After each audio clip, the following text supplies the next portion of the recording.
Hey everybody, welcome back to the channel. On today's video, I came out here, I was gonna do some fertilizing, but I noticed something on the seeds that I just started. So, hey, look, I've been gardening for 12-ish years as an adult. And well, this is my 12th year. This is my 12th season as an adult gardening. And I've learned a lot over that time, but I still make some mistakes. And I made one a couple videos ago, and I got to show y'all that mistake, but I also want to go over some other prime mistakes that gardeners make in the fall garden season. So let's get to it.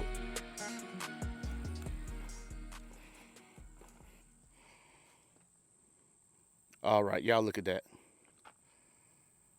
Pathetic. Look at that. I think I got one right there, barely coming up. I got one right here, barely coming up, and one right there, barely coming up. Those are lettuces. Y'all know what my mistake was? I planted my lettuces too early. Okay? That's probably the number one mistake that a lot of people make in the fall, is planting them too early. Now look, the collards, that cabbage, them jokers did good. You know, over here, look at that, cabbage, some more collards and stuff. I got a few empty spots here, but I think these got eaten by something. You know, hey, over here, I don't worry about it too much, because I grow survival of the fittest. And so whatever makes it, that's what gets put in the garden.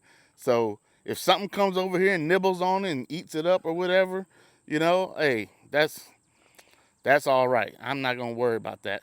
As you can see, yep, I made a mistake. So lettuce does not like the heat at all. It will not even germinate in this heat. And so I'm gonna have to replant my lettuce, which is fine. I'm totally okay with that. I just jumped the gun on it. But that's definitely the number one mistake that a lot of people make, is thinking that they could start certain seeds. You know, you got to pay attention to the temperature, and it's the soil temperature that really matters. I leave my seedlings outside, so they're not temperature controlled. They go by whatever the temperature is outside. So if I had taken these in the house and started them, they probably would have been good. You know, I typically don't do that, but I might do that now that they didn't germinate. I may take this one tray inside the house where I got my microgreens at, and go ahead and start a tray in there. But I just don't like hardening off. I just don't like doing it. I just don't like it at all.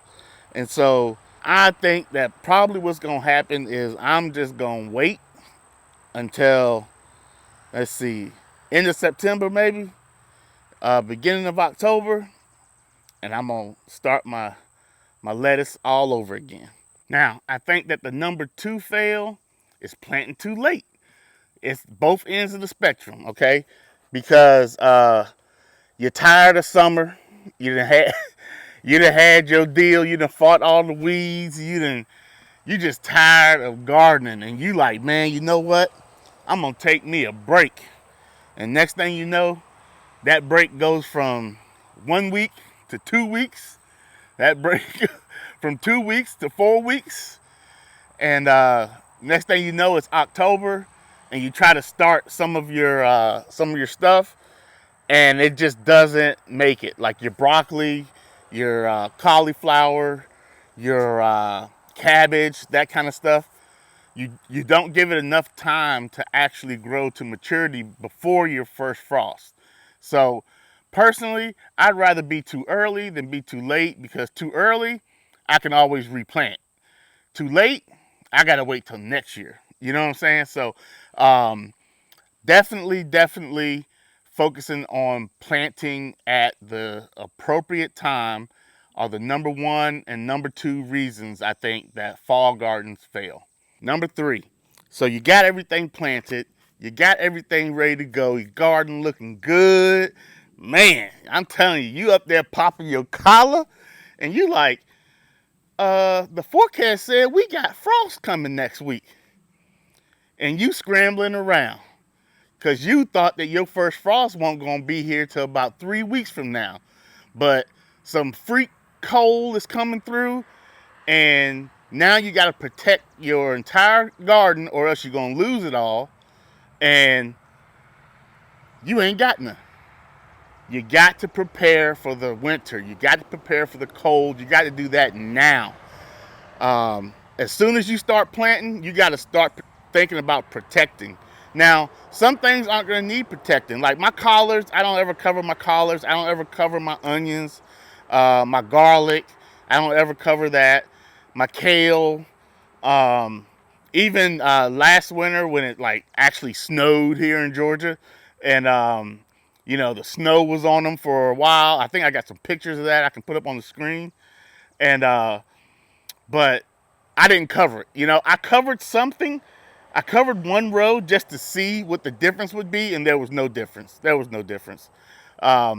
the snow, I didn't have good covering either. So I didn't prepare, thinking that Georgia wasn't gonna get any snow like that. But anyway, we're not talking about me.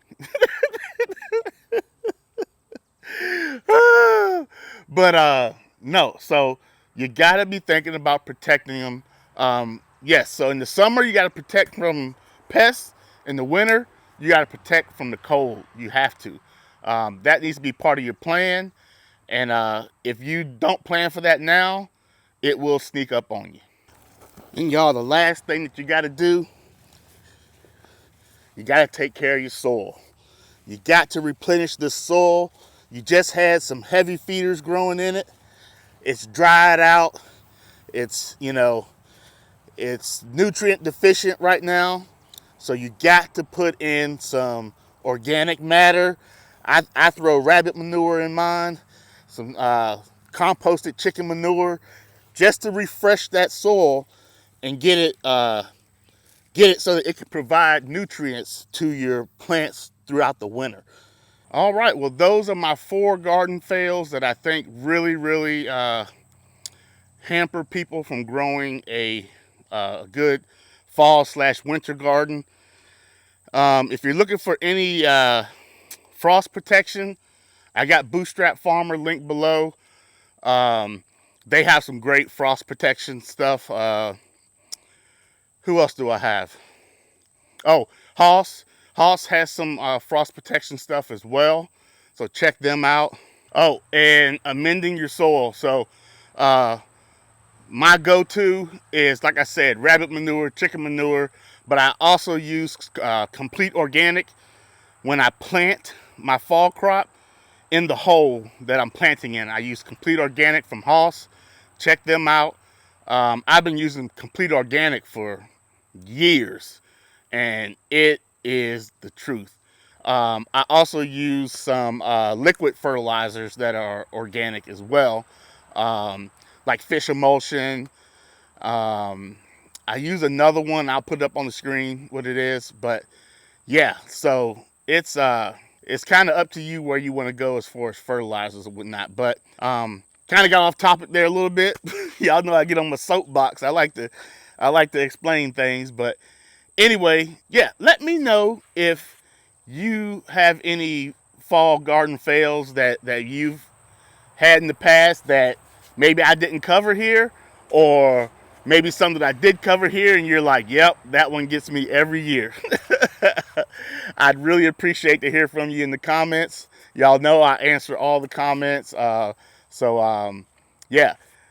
If you like this video, go ahead and hit the like button. Please share it with your friends. Anybody who you think is growing a fall or winter garden. Also, oh, man, y'all about to let me forget to tell y'all. So by the time this video comes out, okay, I created a fall growing guide, okay? It's on my website, www.saltydoghomestead.com, okay? I created a fall. It's a comprehensive fall planting guide. It's packed with information. I created this all myself. So I did the research. I just off of my knowledge on things, and whatnot. And I didn't just go off of how I grow. I actually, incorporated some things as far as, how it should be, not just how I do it. So it's available on my website for $9.99. But the first 100 purchases gets it for $7. And it really is like a culmination of just all the years that I've been growing, and especially growing a fall garden, which I absolutely love. I try to keep the price point down low. $7, that's less than lunch in most cases, That's probably that's probably half a lunch in a lot of cases. So I try to keep it around that price point. After the first 100, it will go up to $9.99. But the package that I put together, it's 15 pages, and like I said, it's packed with examples and different scenarios, and how to calculate when you are going to plant, when you're going to direct seed, when you're going to start your transplants, and whatnot. So for a lot of people, hey, it may be a little late for that portion of it, but it goes into more in depth about other stuff about fall gardening as well, that I think will be still beneficial to most people in the United States. So yeah, if you'd like to support the channel, go there, check it out. I will definitely take all feedback from it. It's not finely polished like a professional. I think you'll know that I made it, So, but it's got great information in it, okay? So I tried to flare it up a little bit, to make it so that it's not like mundane, but it is not professionally polished, I should say. But like I said, the information is what's important, and it's there. So if you want to support the channel, or if you want to learn more about fall gardening, if it's something that you have never done, this is a great tool for you.